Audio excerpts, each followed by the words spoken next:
Welcome back to Crystal Ball MTG.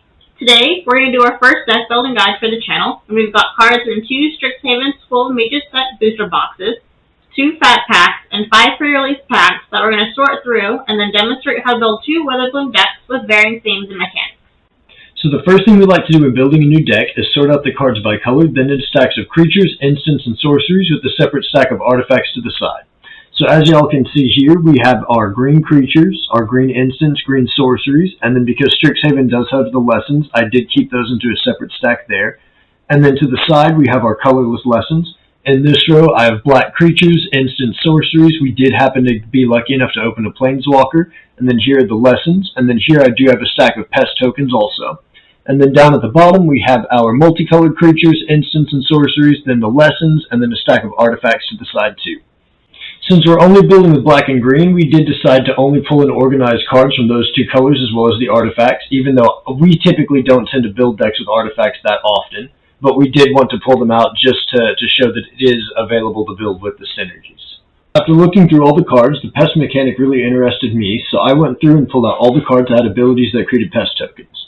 Because the deck's goal is to create tokens that benefit their controller when they die, a side mechanic of this deck is also self-sacrificing creatures to build up other ones, so I pulled out all the cards that fit that second synergy too. So here are all the cards that I've pulled that are relevant to the deck I'm trying to build. The next thing I would want to do is sort them by converted mana cost for 2 reasons. First, it helps me get a general idea of how fast or slow the deck is going to play, and then second, it lets me see how much land of each color I want to add to have a balanced mana pool. This is especially important for anyone wanting to avoid being mana flooded or lacking mana in any matches they play competitively. I usually like to run 24 lands in the decks I build, and for this deck specifically, I have 10 forests and 10 swamps, then 2 Witherbloom campuses, and 2 Necroblossom snarls.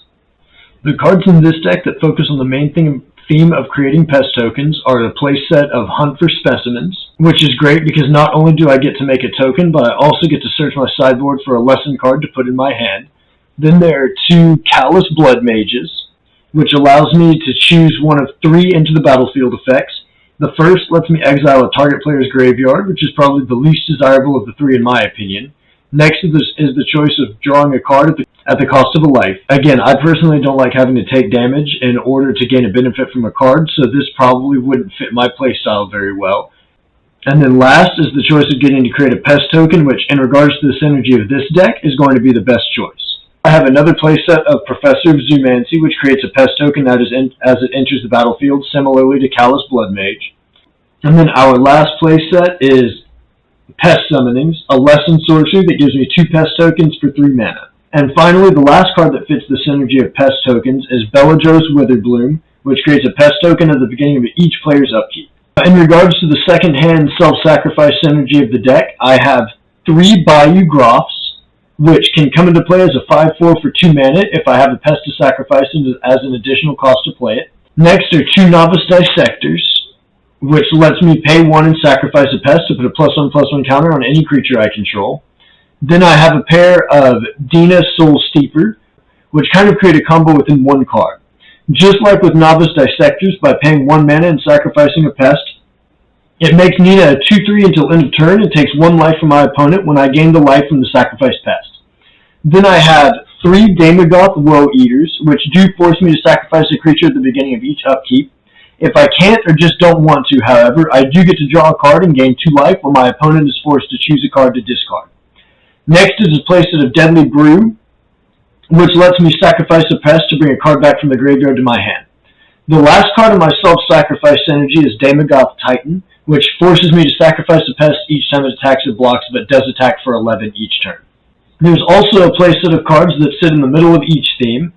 Tend the Pest allows me to sacrifice a creature and create X pest tokens, where X is the sacrificed creature's toughness. And then the last card to complete the deck are a pair of Lizette, Dean of the Roots. Whenever I gain life by sacrificing a pest, I can pay 1 mana to give each of my creatures a +1/+1 counter, and until end of turn they all gain Trample 2. Now this could easily turn into a win condition if my board is strong enough, or if I have a handful of strong cards in play. This deck also has 3 main combos that I noticed when piecing it together.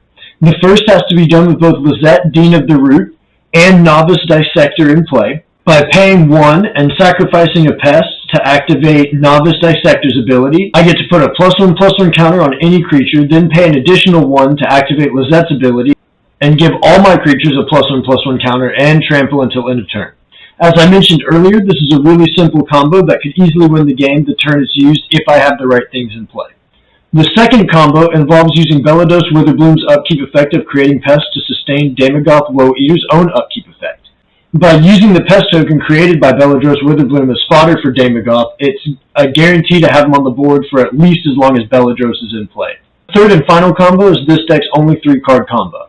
With Daemogoth Titan in play, target it with 10 the pests to send it to the graveyard while creating 11 pest tokens. Then by playing Deadly Brew and targeting a pest as the creature I sacrifice, I'm able to gain 1 life and bring Daemogoth Titan back to my hand.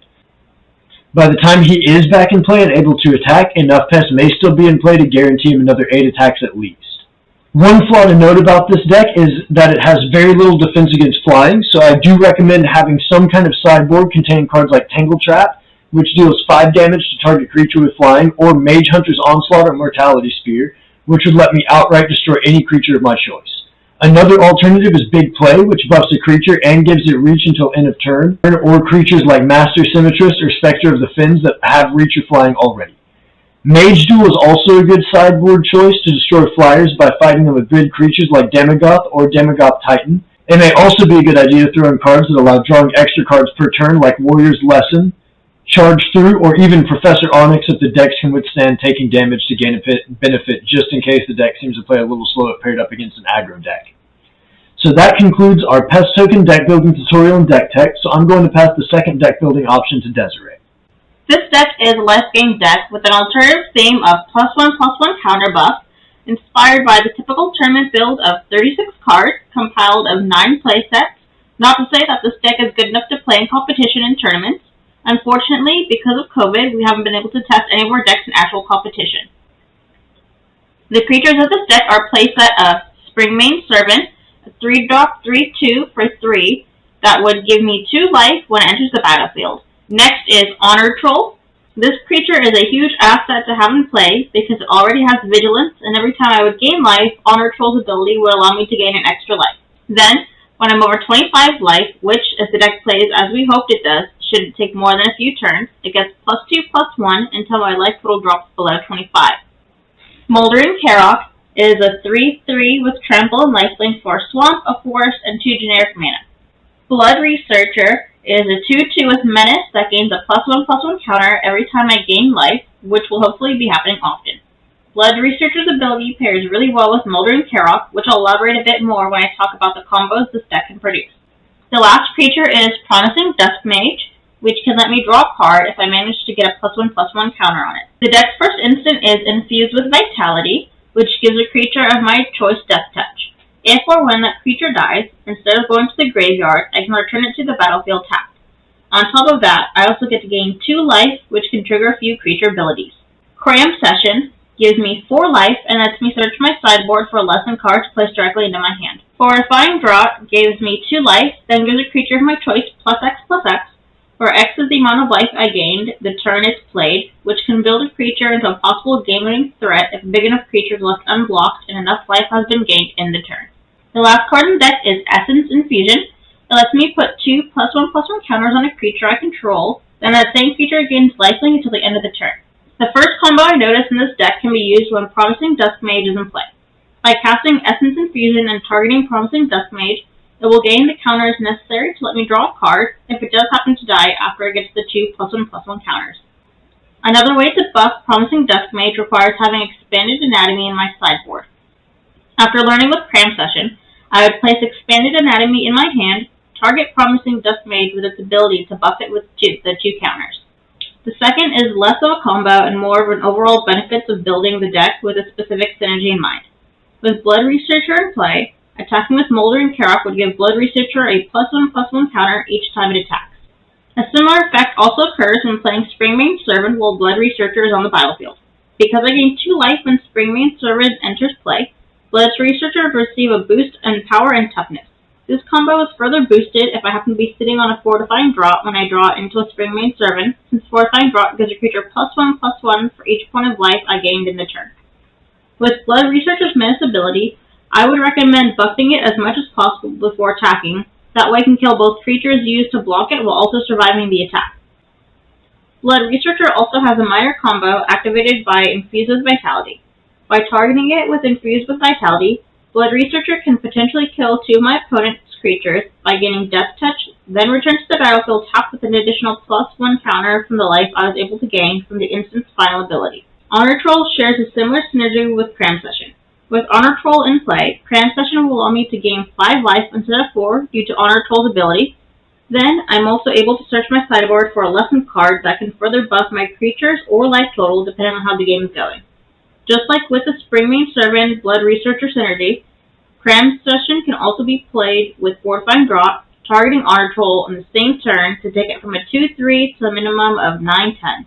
The land base in this deck is 10 Forest and 11 Swamp, with 1 Witherbloom Campus, 1 Necro Blossom Snarl, and 1 Hall of Oracles, which adds to the +1/+1 counter buff synergy by being able to tap and give a creature a +1/+1 counter, but I do recommend a better balance of dual lands or maybe even fetch lands, like Evolving Wilds, if a budget is a factor. I also recommend adding cards in the sideboard that can counter flyers and big creatures that could eat away at my offense before I even got the chance to build up my board position. See Ryan's suggestions for sideboard cards in the pest deck for suggestions. That about wraps up my tutorial on our tournament-style deck build, so I'm going to let Ryan come back and finish the video. Alright, thank you all so much for watching our first deck building tutorial on the channel. If y'all like this video, please like and subscribe to the channel. Be sure to check out our Instagram. We'll be posting these deck lists up as well. And be sure to let us know in the comments which of these 2 decks you would like to see us play on the channel.